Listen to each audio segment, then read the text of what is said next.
10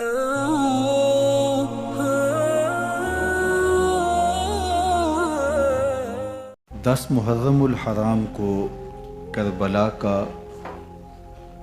واقعہ رونما ہوا تو اس موسم میں اطراف و اکناف عالم میں اس حوالے سے بات ہوتی ہے، ذکر کیا جاتا ہے۔ اہل محبت حضرت امام حسین رضی اللہ تعالی عنہ کے حضور خراج عقیدت اور خراج محبت پیش کرتے ہیں۔ یہ حق و باطل کا معرکہ تھا، جھوٹ اور سچ کا مقابلہ تھا، ظلم اور عدل کا ٹکراؤ تھا، خیر اور شر کی لڑائی تھی، دو نظریات کا تصادم تھا۔ ایک طرف امام حسین رضی اللہ تعالی عنہ اور ان کے 72 جانثار تھے، اور دوسری طرف یزید اپنی تمام تر قوت کے ساتھ موجود تھا۔ حضرت امام حسین رضی اللہ تعالی عنہ سے مسلسل آخری وقت تک بیعت کا اصرار رہا، اور آپ آخری سانس تک یزید کی بیعت سے انکار کرتے رہے۔ حضرت امام حسین رضی اللہ تعالیٰ عنہ لڑائی کے لیے نہیں آئے تھے، ورنہ خواتین اور بچے ساتھ لانے کا کوئی مقصد نہیں تھا۔ آلات حرب و ضرب بھی نہیں تھے۔ عرب جو اپنے ساتھ سفر پہ معمول کی تلواریں اور اسلحہ جات رکھتے ہیں وہی تھے، اور آپ کو پیشکش بھی کی گئی۔ ترماح بن عدی بن حاتم نے، یہ حاتم تائی کا پوتا تھا، کہا کہ آپ میرے ساتھ ہمارے علاقے میں چلے جائیں۔ جب مختلف بادشاہوں نے عرب پر قبضہ کیا تو ہمارے قبائلی علاقے اس وقت بھی ان سے محفوظ رہے۔ ہم آزاد قبائل ہیں۔ میں چند دنوں میں آپ کی پشت پر 30,000 کا لشکر کھڑا کر دوں گا جو جانثار ہوگا۔ لیکن حضرت امام حسین رضی اللہ تعالیٰ عنہ نے ترماح بن عدی کی اس پیشکش کو قبول نہیں کیا اور آگے بڑھے۔ دشت نینوا میں، جسے دشت کربلا بھی کہتے ہیں، حر بن یزید ریاحی 500 سواروں کو ساتھ لے کر کے حضرت امام حسین کو محصور کر دیتا ہے، اور پھر یزید کا لشکر وہاں جمع ہونا شروع ہو جاتا ہے۔ 22,000 یا 30,000 کا لشکر امام حسین رضی اللہ تعالی عنہ کے اطراف میں لگا دیا گیا۔ 3 دن تک اس خانوادے کے لیے پانی بند کر دیا گیا۔ پانی کے بغیر تو انسان کی زندگی معطل ہو جاتی ہے، اور 3 دن کی مسلسل پیاس، اور پیاس میں بلکتے 6 ماہ کے بچے، خواتین اور بوڑھے۔ لیکن عزیمت کی راہوں کے یہ مسافر کسی صورت بھی یزید سے بیعت کرنے پہ آمادہ نہ ہوئے۔ یہ ایک ہیلا تھا کہ پانی بند کریں گے، بچے بلکیں گے، خواتین بے چین ہو جائیں گی تو یہ مجبور کر دیے جائیں گے۔ لیکن کہا تم جو کرنا ہے کرو۔ یہ بات طے شدہ ہے کہ ہم یزید سے بیعت نہیں کریں گے۔ پھر 3 ماہ پانی بند کرنے کے بعد حضرت امام حسین رضی اللہ تعالیٰ عنہ اور ان کے خاندان کو جس طرح ذبح کیا گیا، یہ ایک دردناک کہانی ہے۔ 72 افراد کربلا میں شہید کر دیے گئے۔ اہل حق کا یہ قافلہ بھوک اور پیاس سے نڈھال تھا، لیکن عزیمت کی راہوں کا یہ مسافر سرنگوں نہیں ہوا اور یزید کے ہاتھ پہ بیعت نہیں کی۔ امام حسین رضی اللہ تعالی عنہ آپ کے بیٹے، بھائی، بھتیجے، بھانجے، اعیان و انصار، محبین شہید کر دیے گئے۔ 70 لوگ آپ سے پہلے شہید کیے گئے، پھر امام حسین رضی اللہ تعالی عنہ شہید کر دیے گئے۔ سوید نامی ایک زخمی وہ چھری لے کر کے حملہ آور ہوئے اور وہ بھی شہید کر دیے گئے۔ یہ کربلا کے آخری شہید تھے جو حضرت امام حسین کے بعد شہید ہوئے۔ لیکن ان کی خون آشام تلواروں کی ابھی پیاس نہیں بجھی اور ان کی آتش غیظ و غضب ابھی ٹھنڈی نہیں ہوئی۔ شمز الجوشن حضرت علی اوسط، جنہیں امام زین العابدین کے نام سے دنیا جانتی ہے، 14 سال کی عمر میں تھے، بیمار تھے، خیمے میں گھس کے ان کو بھی شہید کرنے لگا تو حمید بن مسلم نے کہا کہ کیا بچوں کو بھی شہید کیا جائے گا؟ تو وہ رک گیا۔ عمر بن سعد کے حکم نامے سے مقدس لاشوں پر گھوڑے دوڑائے گئے حتیٰ کہ ان کی ہڈیاں چور چور ہو گئیں اور شہیدوں کے سر نیزوں پہ چڑھا دیے گئے۔ حسین ابن علی اور ان کے آیان و انصار کاٹ دیے گئے۔ فتح کے نقارے بجے، جشن منائے گئے اور یہ قافلہ کربلا سے کوفے کی جانب روانہ ہوا۔ شہیدوں کے سر نیزوں پہ آگے آگے چل رہے ہیں اور اونٹوں کے اوپر حضور کی بیٹیاں، حضور کی شہزادیاں اور حضرت امام زین العابدین کو باندھا گیا ہے،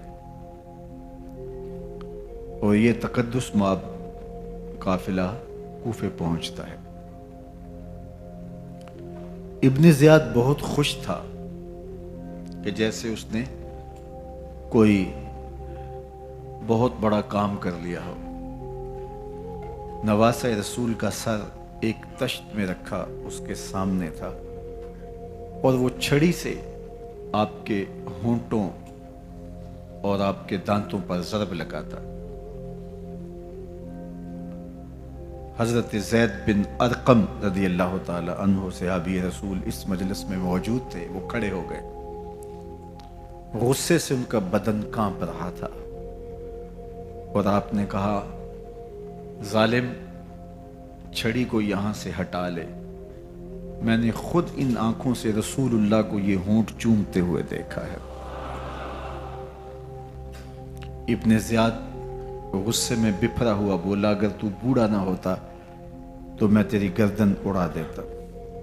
حضرت زید بن ارقم روتے ہوئے دربار سے باہر نکلے اور ساتھ اہل کوفہ کو مخاطب کر کے کہا کہ اہل کوفہ، تم نے حسین ابن علی کو شہید کر دیا اور ابن مرجانہ کے غلام بن گئے۔ حضرت زینب سلام اللہ علیہا ایک کونے میں بیٹھی تھی، پرانے کپڑوں میں ملبوس۔ ایک وہ وقت بھی تھا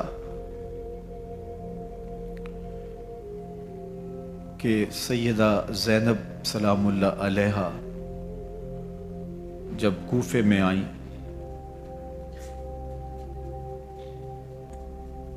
سیدنا علی المرتضیٰ کے زمانے میں، ان کے دور خلافت میں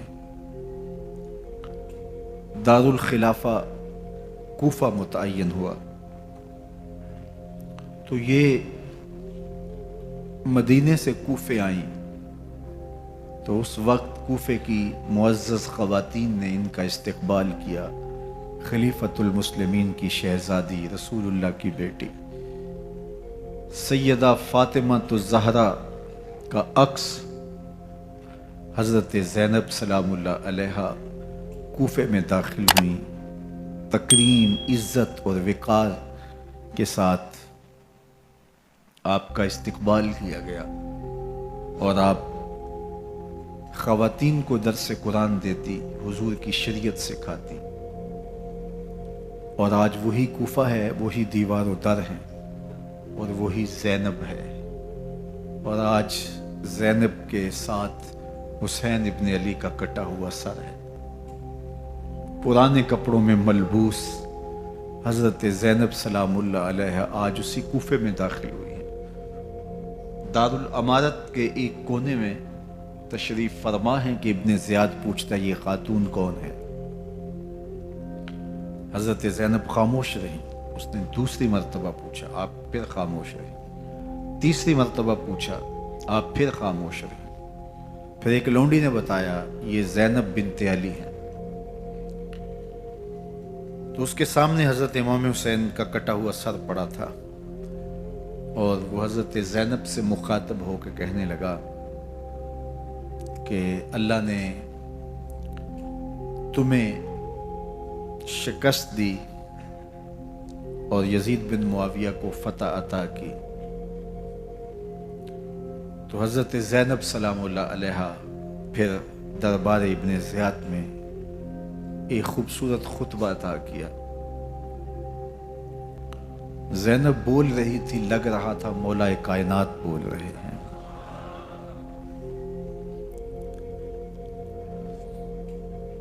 یہ خطبہ بامر مجبوری تھا، ابن زیاد کی خرافات کا جواب تھا۔ تو ابن زیاد سے اس کا جواب تو نہ بن پڑا، لیکن کہنے لگا کہ بڑی مکفہ اور مسجع گفتگو کی، تمہارا باپ علی بھی بہت اچھا شاعر تھا۔ تو سیدہ زینب سلام اللہ علیہ نے فرمایا ہمیں مکفہ گفتگو سے کیا غرض، یہ تو ایک حقیقت ہے جو ہم نے بیان کی۔ تو حضرت علی اوسط امام زین العابدین بھی پاس تھے، تو دیکھ کر کے کہنے لگا کہ یہ لڑکا کون ہے؟ تو فرمایا میں علی بن حسین ہوں۔ تو کہا کہ انہیں تو قتل کر دیا گیا۔ کہا وہ میرے بھائی تھے اور ان کا نام بھی علی تھا، میرا نام بھی علی ہے۔ تو اس نے کہا کہ اس لڑکے کو لے جاؤ اور قتل کر دو۔ حضرت زینب علی اوسط امام زین العابدین کے ساتھ چمٹ گئی اور کہا کہ اگر تم اسے قتل کرو گے تو اس کے ساتھ مجھے بھی قتل کرنا ہوگا۔ تو ابن زیاد کہنے لگا کہ یہ عورت سچ کہتی ہے، واقعی اس کے جذبات یہی ہیں۔ اور الصلاۃ جامعہ کی پکار کے ساتھ مسجد کوفہ میں آ گیا۔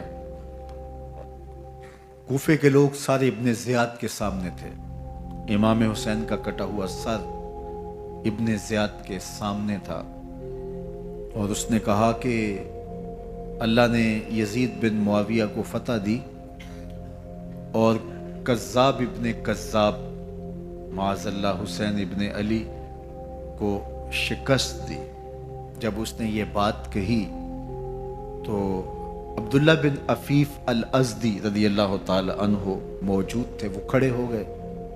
غصے سے ان کا بدن کانپ رہا تھا، اور آپ نے پوری ہمت کے ساتھ ابن زیاد کو جواب دیتے ہوئے کہا، ظالم، حسین سچا، حسین کا باپ بھی سچا، تو جھوٹا، تیرا باپ بھی جھوٹا، جس نے تجھے امیر بنایا وہ بھی جھوٹا۔ تو ابن زیاد نے جب اپنے بارے عبداللہ بن عفیف سے یہ بات سنی تو اس نے حکم دیا کہ ان کا سر کاٹ دیا جائے، اور پھر حضرت عبداللہ ابن عفیف رضی اللہ تعالی عنہ کو شہید کیا گیا اور ان کی لاش کو سولی چڑھا دیا گیا۔ حق کی راہ کے یہ مسافر اپنی جان کس طرح راہ خدا میں سپرد کر رہے تھے۔ اہل کوفہ سہمے ہوئے، ڈرے ہوئے ابن زیاد کے دربار میں بیٹھے تھے، اور امام حسین رضی اللہ تعالی عنہ کے قتل کا، ان کی شہادت کا انہیں دکھ تو تھا، لیکن ان کے اندر ہمت، طاقت اور توانائی نہیں تھی. ان کی تلواریں یزید کے ساتھ رہیں اور دل امام حسین رضی اللہ تعالی عنہ کے ساتھ رکھنے کی بات کرتے تھے. پھر یہ قافلہ کوفہ سے چلتے چلتے دمشق کی جانب عازم سفر ہوا. ایک اونٹ پہ تین لوگوں کو سوار کیا گیا تھا. امام زین العابدین کو سوار بھی کیا گیا اور بدن پر زنجیریں بھی باندھی گئی. جکڑ کر کے سواری پہ بٹھایا گیا. اللہ اکبر. جہاں جہاں سے یہ لوگ گزرتے لوگوں کو ان کی حالت پہ رحم آتا. بہت سارے لوگ نہیں جانتے تھے یہ کون ہیں. عمومی طور پہ راستوں میں یہی بتایا گیا کہ کچھ باغی لوگ ہیں جنہوں نے حکومت سے بغاوت کی تو ان کے کیفر کردار تک پہنچا دیا گیا. راستے میں ایک گرجا گھر آیا اور وہاں یہ لوگ رات رکتے ہیں. گرجا گھر کی دیوار پہ لکھا ہوا تھا اترجو امت قتلت حسینا شفاعت جدہ یوم الحساب.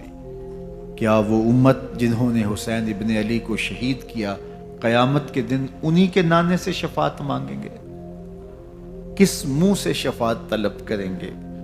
اسی حسین ابن علی کے نانا سے جن کے بیٹے کو، جن کے شہزادے کو، نواسے کو ان لوگوں نے شہید کیا.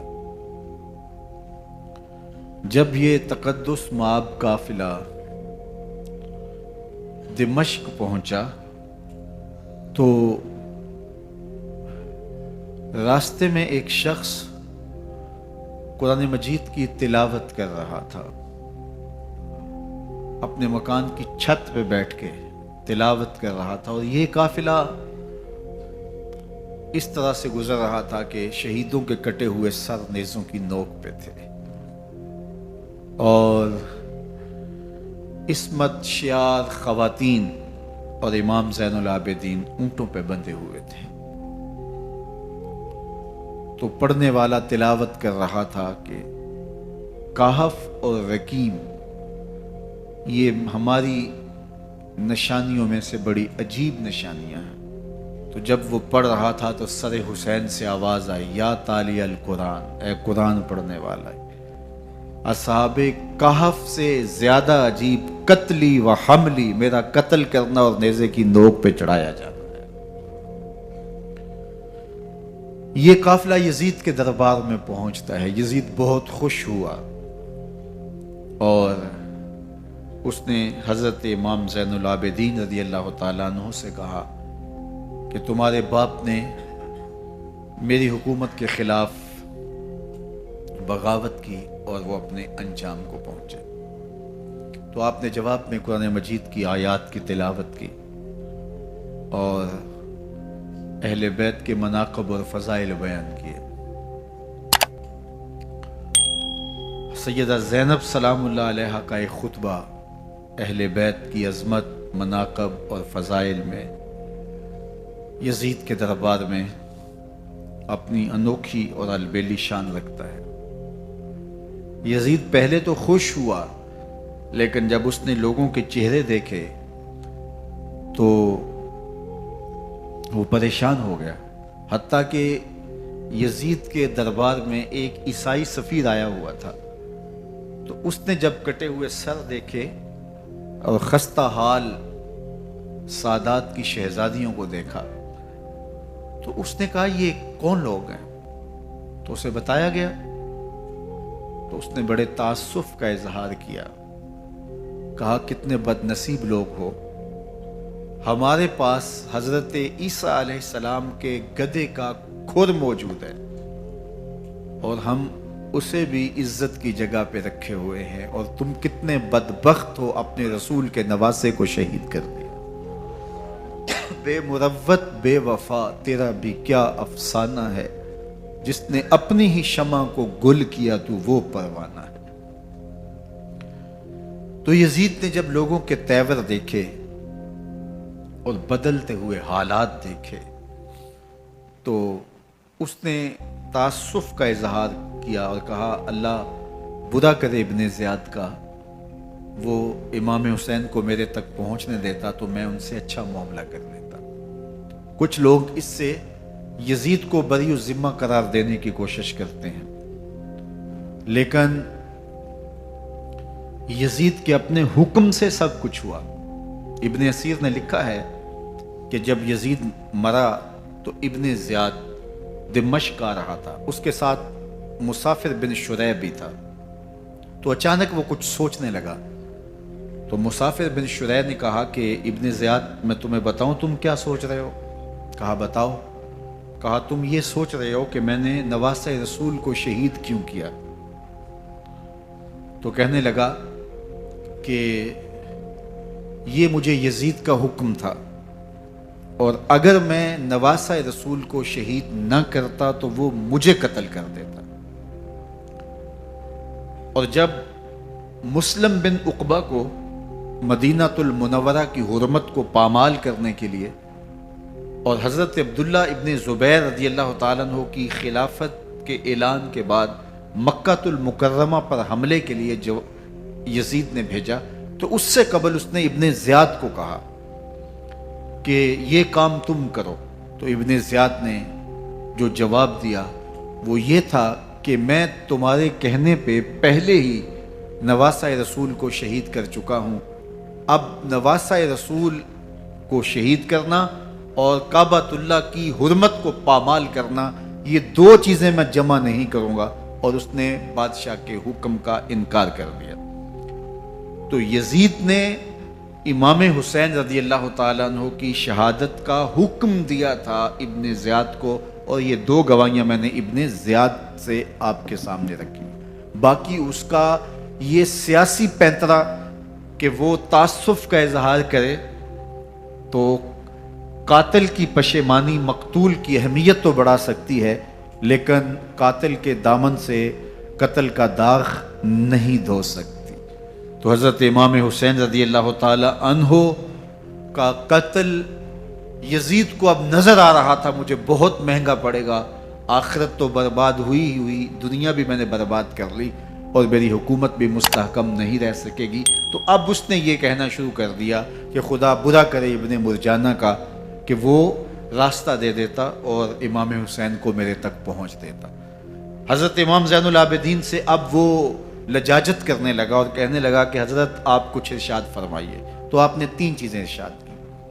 آپ نے فرمایا ایک تو ہمیں خیریت سے مدینے بھیج دو، اور دوسری بات کہ قاتلان حسین کو ان کے کیفر کردار تک پہنچاؤ، اور تیسری بات مجھے دمشق کی جامع مسجد میں خطبہ جمعہ کی اجازت دو۔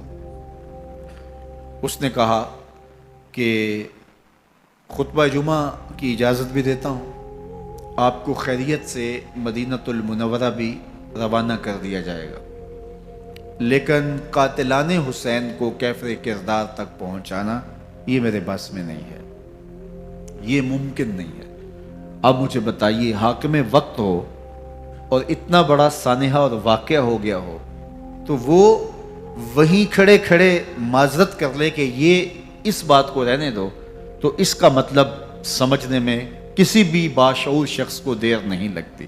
اسے چاہیے تھا کہ وہ کہتا کہ میں اس کی تحقیق کروا کے جو بھی مجرم ہے وہ کیفر کردار تک پہنچے گا، اور آپ نہ بھی کہتے تو یہ میں کرتا چونکہ میں حاکم وقت ہوں۔ لیکن اس نے فوراً کہا کہ یہ ممکن نہیں ہے، تو اس کا مطلب کیا کہ مجرم میں خود ہوں، تو میں اس سے جو ہے وہ بچنا چاہتا ہوں۔ تو اس نے حضرت امام زین العابدین کو کہا دو شرطیں تو قبول ہیں، لیکن یہ تیسری شرط قبول نہیں ہے اور یہ ممکن نہیں ہے۔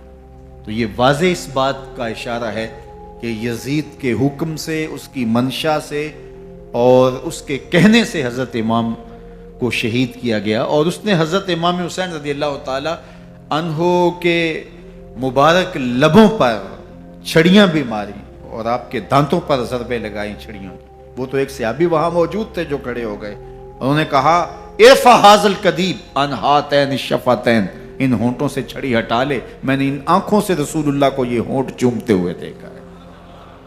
جس طرح ابن زیاد کے دربار میں ہوا تو یہاں بھی ہوا۔ اللہ اکبر۔ تو یزید اپنے تئیں خوش تھا، لیکن لوگوں کے احتجاج کی سکت نہیں لا سکتا تھا کہ نواسہ رسول کو شہید کر دیا گیا، تو وہ یوں اپنی بات کو چھپانا چاہتا تھا اور بات ابن مرجانہ ابن زیاد پہ ڈالنا چاہتا. لیکن ابن زیاد کہتا ہے کہ اگر یزید کے کہنے پہ میں امام حسین کو قتل نہ کرتا تو میں قتل کر دیا جاتا، اور میں غزوہ کعبہ اور قتل امام حسین دونوں کو جمع نہیں کر سکتا، لہٰذا اب میں یزید کا یہ حکم نہیں مانوں گا، اس نے پہلے مجھ سے بہت بڑی زیادتی کروائی ہے. یہ تاریخ کی معتبر کتابوں کے اندر موجود ہے. اب یزید نے کہا دو باتیں مان لیتا ہوں، آپ کو مدینہ المنورہ بھی رخصت کر دیتے ہیں، اور دوسرا آپ کو مسجد دمشق میں خطبہ کی اجازت بھی دیتے ہیں. اللہ اکبر، یہ وقتی تصرف تھا اس کا، ورنہ یہ کون ہے اجازت دینے والا؟ ممبر تو حسین ابن علی کے نانے کا ہے. خیر، مسجد دمشق میں گئے، لوگوں کا ہجوم تھا. حضرت امام زین العابدین ممبر پہ جلوہ فراز ہوئے. خطابت تو ان کے گھر کی لونڈی ہے، تو جب آپ نے کھڑے ہو کر کے خطبہ دیا اور فضائل و مناقب اہل بیت بیان کیے، لوگوں کے سینوں کے اندر آتش محبت اہل بیت کی جوش مارنے لگی. یزید ڈر گیا کہ اگر کچھ دیر خطبہ جاری رہا تو کہیں ایسا نہ ہو کہ لوگ میرے خلاف اٹھ کھڑے ہوں. تو اس نے مؤذن کو اشارہ کیا اور وہ اذان دینے لگا. تو اس نے کہا اللہ اکبر اللہ اکبر. تو حضرت امام زین العابدین نے کہا اس میں کوئی شک نہیں کہ اللہ سب سے بڑا ہے. پھر کہا اشہد اللہ الہ الا اللہ. تو امام زین العابدین نے فرمایا کہ ہم نے اس بات کی اپنے خون سے گواہی دی ہے کہ اللہ کے علاوہ کوئی معبود نہیں ہے. پھر اس نے کہا اشہد ان محمد رسول اللہ. تو حضرت امام زین العابدین نے یزید کی آنکھوں میں آنکھیں ڈال کے کہا یزید دیکھ، اذان میں تیرے نانے کا نام ہے یا میرے نانے کا نام ہے؟ تو حسین ابن علی رضی اللہ تعالی عنہ کا نام کبھی بھی مٹنے والا نہ زیاد کا وہ ستم رہا، نہ یزید کی رہی وہ جفا، رہا تو نام حسین جسے زندہ رکھتی ہے کرب. یزید نے امام حسین رضی اللہ تعالیٰ عنہ کو راستے سے ہٹا دیا. اس کا خیال تھا کہ یہ باغی ہیں اور میں ان کو کچل دوں. حضرت امام حسین شہید کر دیے گئے، ان کا خاندان شہید کر دیا گیا. صرف 14 سال کے امام زین العابدین رضی اللہ تعالی عنہ اس حادثے میں، اس واقعہ میں جو ہے وہ بچے. اور سب سے زیادہ دکھ اپنی آنکھوں سے انہوں نے دیکھے. کربلا کا منظر بھی دیکھا، کوفے کا دارالامارہ بھی دیکھا، اور دمشق کا دربار یزید بھی دیکھا، اور پھر یہاں سے مدینے پہنچ کر اہل مدینہ سے جو سامنا ہوا امام زین العابدین نے وہ لمحے بھی دیکھے. کہتے ہیں اس واقعہ کربلا کے بعد حضرت امام زین العابدین کبھی ہنسے نہیں تھے. جب بھی پانی پینے لگتے تو رو پڑتے، انہیں شاید سکینہ کی پیاس یاد آ جاتی تھی. امام زین العابدین کا رنگ زرد ہو جاتا جب کربلا کی یاد آتی، اور بسا اوقات شہر سے وحشت ہونے لگتی اور دور باہر نکل جاتے اور جا کر کے وہاں خیمہ گاڑ لیتے اور مہینہ مہینہ وہاں ذکر و فکر اور عبادت میں لگے رہتے. امام زین العابدین کے ہاتھوں میں ہتھ کڑیاں، پاؤں میں زنجیریں، اور اونٹ پہ باندھ کر کے جب حضرت امام زین العابدین کو شہیدوں کی لاشوں کے قریب سے گزارا گیا تو غشی پہ غشی طاری ہو رہی تھی امام زین العابدین پہ. اور وہ گھڑیاں بھی امام زین العابدین پر کتنی دردناک تھیں کہ جب شہزادیاں اونٹوں کے ساتھ باندھی گئی تھی اور امام زین العابدین اپنے بابا کا سر اپنے سامنے چلتا ہوا دیکھتے تھے. اور یہ دردناک لمحے کہ جب رات کی گھڑی آئی تو زینب سلام اللہ علیہ نے دیکھا کہ زین العابدین کے آنسو نہیں تھمتے اور ان کو غشی پہ غشی آتی ہے، تو وہ آگے بڑھ کے ان کو اپنی آغوش میں سمیٹتی ہیں اور کہا زین العابدین کیا ہوا؟ کہا کہ پھپھو جان اگر ہو سکے تو بابا کا سر کچھ دیر کے لیے میری گود میں نہیں آ سکتا ہے. وہ وقت بھی امام زین العابدین پہ آتا ہے جب زخم اور درد اور دکھ حد سے تجاوز کرتے ہیں تو زین العابدین مدینہ کی طرف منہ کر لیتے ہیں. اور حضور کی بارگاہ میں ہوا کے ہاتھوں پیغام بھیجتے ہیں، ان نلتا یا ریح الصبا یومن الی ارض الحرمی بلغ سلامی روزتن فیہا النبی المحترمی یا رحمتا للعالمین ادرک لزین العابدی محبوس عید الظالمی فی الموکب والمزدحمی۔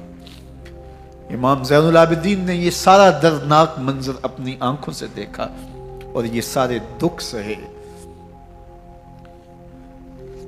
امام زہری کہتے ہیں کہ ولید کے زمانے میں دوبارہ امام زین العابدین کو پکڑ لیا گیا اور ان کے ہاتھوں میں دوبارہ ہتھ کڑیاں اور پاؤں میں بیڑیاں ڈال دی گئیں۔ میں ملنے گیا تو جو ہی امام کے ہاتھوں میں ہتھ کڑیاں دیکھی تو میرا دل ڈولنے لگا اور میری آواز گلے میں دب گئی اور آنسو تھے کہ تھمتے نہیں تھے۔ تو امام زین العابدین نے مجھے دیکھا تو مجھے تسلی دیتے ہوئے کہا، زہری کیا ہوا تمہیں؟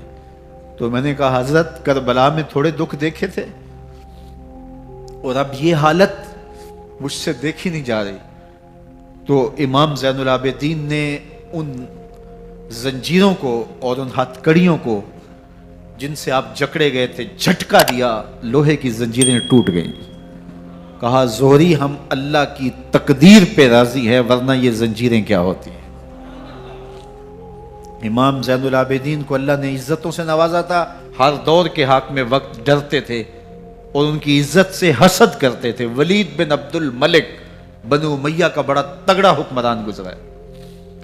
ایک دن طواف کرتے کرتے حجر اسود کے سامنے آیا اور اس کے دل میں آیا کہ میں حجر اسود کو بوسہ کروں، لیکن رش اتنا تھا کہ آگے بڑھنے کی ہمت نہ ہوئی اور پیچھے ہٹ کے کھڑا ہو گیا کہ رش کم ہوتا ہے تو میں حجر اسود کو چومتا ہوں۔ اتنے میں امام زین العابدین رضی اللہ تعالی عنہ وہ بھی طواف کرتے کرتے حجر اسود کے قریب آئے، ایک لمحے کے لیے توقف کیا، لوگوں نے راستہ چھوڑ دیا۔ امام زین العابدین آگے بڑھے، حجر اسود کو چوما، پھر آگے بڑھ گئے۔ ولید بن عبد الملک کو بڑا غصہ آیا کہ لوگوں نے میرے لیے تو راہیں نہیں چھوڑی اور زین العابدین کے لیے راہیں چھوڑ دی ہیں۔ تو وہ اپنے درباری شاعر کو، فرزدق کو جو اس کے ساتھ کھڑا تھا، اس کو پوچھتا ہے، من ہاذا، یہ کون ہے؟ حالانکہ اسے پتا تھا یہ امام زین العابدین ہے۔ بعض اوقات سوال تفہیم کے لیے کیا جاتا ہے، سمجھنے کے لیے کیا جاتا ہے، اور بعض اوقات سوال تحقیر کے لیے کیا جاتا ہے۔ جس طرح کسی شخص کو آپ پسند نہ کرتے ہو اور وہ کوئی کام کرے تو آپ کہتے ہیں یہ کون ہے، یہ کون ہے؟ تو اس نے کہا، من ہاذا، یہ کون ہے؟ اب فرزدق شاعر تھا اور درباری شاعر تھا، اسے اچھی طرح پتا تھا کہ من ہاذا سے بادشاہ کیا سننا چاہتا ہے، لیکن آج اس کی غیرت ایمانی جاگی۔ بادشاہ نے کہا، من ہاذا، یہ کون ہے؟ تو فرزدق نے بادشاہ کی آنکھوں میں آنکھیں ڈال کے کہا، بادشاہ تو نہیں جانتا یہ کون ہے؟ اس کو تو بطحا کے سنگ ریزے بھی جانتے ہیں، اس کو تو زمین والے بھی جانتے ہیں، آسمان کے فرشتے بھی جانتے ہیں۔ یہ فاطمہ کا بیٹا ہے، یہ علی کا شہزادہ ہے، یہ رسول اللہ کا نواسہ ہے۔ تیرا من ہاذا کہنا اس معرفہ کو نکرا نہیں کرے گا، یہ کل بھی معرفہ تھا، یہ آج بھی معرفہ ہے۔ کھڑے کھڑے امام زین العابدین کی شان میں ایک طویل قصیدہ لکھ دیا۔ بادشاہ تو اس سے کچھ اور سوچ رہا تھا، الٹ ہو گیا، اس نے ایک فرزدق کو جیل میں ڈال دیا۔ امام زین العابدین کو پتا چلا، آپ نے اشرفیوں کی 2 تھیلیاں خادم کے ہاتھ بھیجی کہ ہماری وجہ سے تمہارے اوپر یہ افتاد پڑی ہے۔ تو اس نے تھیلیاں قبول کی، چوما آنکھوں سے لگائیں اور پھر خادم کے ہاتھ میں دیتے ہوئے کہا، امام کو میرا سلام دے دینا اور کہنا حضرت ساری زندگی نے ٹگوں کے لیے، ان پیسوں کے لیے، اشرفیوں کے لیے شاعریاں کی ہیں، یہ جو میں نے قصیدہ لکھا ہے آپ کے نانا کی شفاعت کے لیے لکھا ہے، جو دلوں کو فتح کر لے وہی فاتح زمانہ۔ امام حسین کو تو کاٹ دیا گیا نا، اس لیے کاٹ دیا گیا کہ یہ ہماری حکومت سے بغاوت کر رہے ہیں، انہوں نے یہ کہا، بہانہ یہ بنایا، نظم حکومت میں یہ مخل ہو رہے ہیں، لہٰذا انہیں شہید کر دیا گیا۔ نہ صرف انہیں شہید کیا گیا، سر کاٹے گئے، نیزوں کی نوک پہ چڑھائے گئے، لاشوں پہ گھوڑے دوڑائے گئے۔ کیا کیا ظلم تھا، کیا کیا جبر تھا جو روا نہیں رکھا گیا، پیاسا رکھا گیا، بھوکا رکھا گیا،